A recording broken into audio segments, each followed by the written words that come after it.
அஸ்ஸலாமு அலைக்கும் வரஹ்மத்துல்லாஹி வபரகாத்துஹு. நிக்கா ஆனதுக்கப்புறம் ஒய்ஃப் வந்து ஹஸ்பண்டோட நேமை சேர்த்துக்கணுமா இல்லை சேர்த்துக்க கூடாதா, இதை பற்றி நம்ம டீட்டெயில்டாக பார்க்கலாம். நீங்கள் ஃபர்ஸ்ட் டைமாக தான் இந்த சேனல் வந்து போடுற வீடியோ பார்க்குறீங்க அப்படின்னா மறக்காமல் அல்லாஹ்ஸ் பாரடைஸ் சேனலுக்கு சப்ஸ்கிரைப் பண்ணுங்கள்.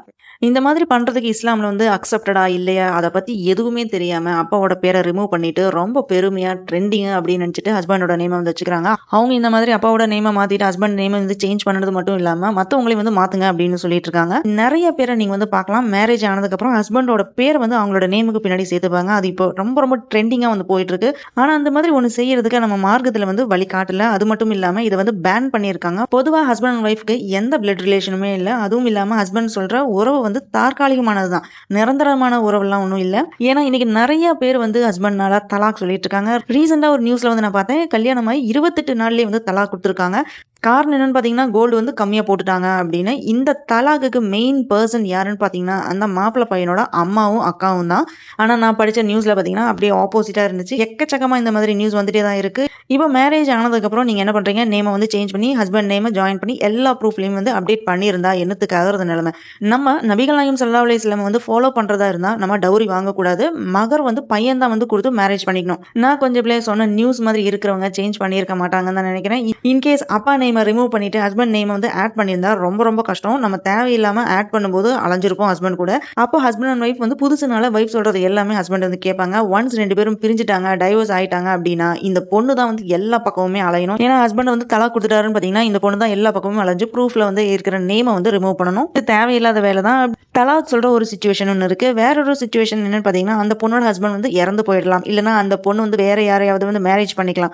இந்த மாதிரி இருக்கும்போது வேற ஒருத்தர் வந்து மேரேஜ் பண்ற நிலைமை இருந்துச்சுன்னா நம்ம வந்து சும்மா வந்து சேஞ்ச் பண்ணிட்டே இருக்க முடியாது. இஸ்லாத்துல பிள்ளையை தத்தெடுக்க கூடாதுன்னு இருக்கு. ஏன்னா அந்த பிள்ளையோட அப்பா பேரை வந்து சொல்லி தான் கூப்பிடணும். அதை விட்டுட்டு யார் தத்தெடுக்கிறாங்களோ அந்த அப்பாவோட பேரை வந்து சேர்க்கக்கூடாதுன்னு அல்லாஹ் சொல்லியிருக்கான். நம்ம வந்து அந்த பிள்ளையை வந்து வளர்க்கலாம், ஆனா அவங்க அப்பா பேரை சொல்லி தான் நம்ம கூப்பிடணும். எப்படின்னா இன்னாரோட பையன் இல்லைன்னா இன்னாரோட பொண்ணு அப்படின்னு தான் நம்ம கூப்பிடணும். இதுதான் வந்து அல்லாஹ்வோட ஜஸ்டிஸே.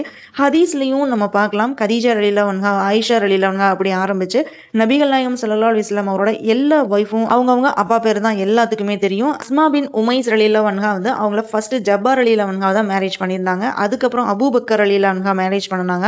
அதுக்கப்புறம் அலி ரலியல்லாஹு அன்ஹா அவங்கள வந்து மேரேஜ் பண்ணிட்டாங்க. ஆனா வாழ்நாள் ஃபுல்லா அஸ்மா பின் உமைஸ் ரலியல்லாஹு அன்ஹா அவரோட அப்பா பேரு தான் எல்லாத்துக்குமே தெரியும். இந்த மாதிரி நிறைய எக்ஸாம்பிள் ஹதீஸ்ல நம்ம பார்க்கலாம். ஏன்னா ஒருத்தரை அவரோட அப்பா பேரை சொல்லி நம்ம கூப்பிட்டோம் அப்படின்னா அவர் யாருன்னு நம்ம ஈஸியா ஐடென்டிஃபை பண்ணிக்கலாம். வீட்டுக்குள்ளேயும் சரி வெளியிலயும் சரி, வைஃபுக்கும் சரி பசங்களுக்கும் சரி கார்டியனா இருக்கிறது வந்து அப்பா தான். அவரோட பொறுப்புல இருக்கிறவங்கனால ஹலாலான வழியில வந்து பாதுகாக்கிறதுக்கு தான் அவர் வந்து சம்பாதிக்கிறாரு. தன்னை சார்ந்து இருக்கிறவங்களுக்காக வேண்டி கஷ்டப்படுறாரு. சில நேரத்துல கஷ்டத்தையும் பொறுத்து லாங் ஜெர்னியும் பண்ணிட்டு நிறைய பேர் வெளிநாட்டுல போய் ரொம்ப ரொம்ப கஷ்டப்பட்டுட்டு இருக்காங்க. நபிகள் நாயகம் ஸல்லல்லாஹு அலைஹி வஸல்லம் அவர்கள் என்ன சொல்றாருன்னா, மறுமை நாள்ல வந்து உங்களோட அப்பா பேரை சொல்லி தான் உங்களை வந்து கூப்பிடுவாங்க.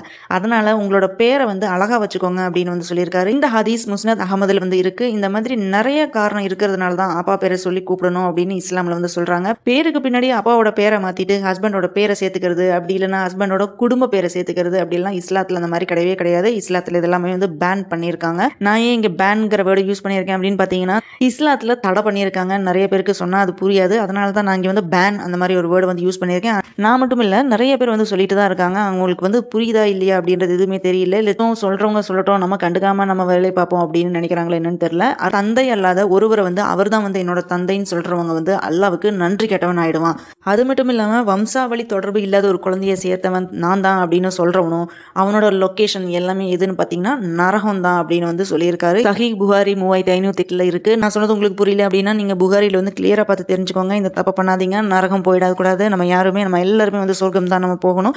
புகாரில தெளிவா சொல்லியிருக்காங்க, நம்ம நரகம் போகக்கூடாது, சொர்க்கம் தான் நம்ம போகணும். அப்படின்னா நீங்க புகாரில போய் கிளியரா பாருங்க. அடிப்படையில தான் ஹஸ்பண்டுக்கு உரிமை இல்லை அவரோட வைஃப் பேருக்கு பின்னாடி ஹஸ்பண்ட் நேமை சேர்த்துக்கிறது அப்படின்னு சொல்லியிருக்காங்க. ஹஸ்பண்ட் உங்களை ஃபோர்ஸ் பண்ணி நேமை சேஞ்ச் பண்ணணும் அப்படின்னு சொன்னா நீங்க நேமை மாத்திடாதீங்க. மாதிரி ஒபே பண்ணி நீங்க வந்து ஹஸ்பண்ட் சொல்ற பேச்சை கேட்டுட்டு அப்பாவோட பேரை மாத்திட்டு ஹஸ்பண்ட் நேமை சேஞ்ச் பண்ணீங்க அப்படின்னா அது பெரும் பாவம். ஏன்னா அல்லாஹ் தான் வந்து மனுஷங்களை வந்து படைச்சிருக்கான். நம்ம வந்து அல்லாஹ்வுக்கு தான் ஒபே பண்ணணுமே தவிர அல்லாஹ் படைச்ச மனுஷனுக்கு அவன் சொல்றது வந்து கேட்டு நீங்க ஒபே பண்ணாதீங்க. நான் சொன்னது உங்களுக்கு கிளியரா வந்து புரிஞ்சிருக்கும் அப்படின்னு நினைக்கிறேன். அல்லாவே போதுமானவன். ஜஸாக்குல்லாஹ் ஹைரா. இந்த வீடியோ பிடிச்சிருந்தா உங்க ஃப்ரெண்ட்ஸ் அண்ட் ஃபேமிலி மெம்பர்ஸ்க்கு வந்து ஷேர் பண்ணுங்க. அல்லாஹ்ஸ் பாரடைஸ் சேனலுக்கு சப்ஸ்கிரைப் பண்ணி சப்போர்ட் பண்ணுங்க.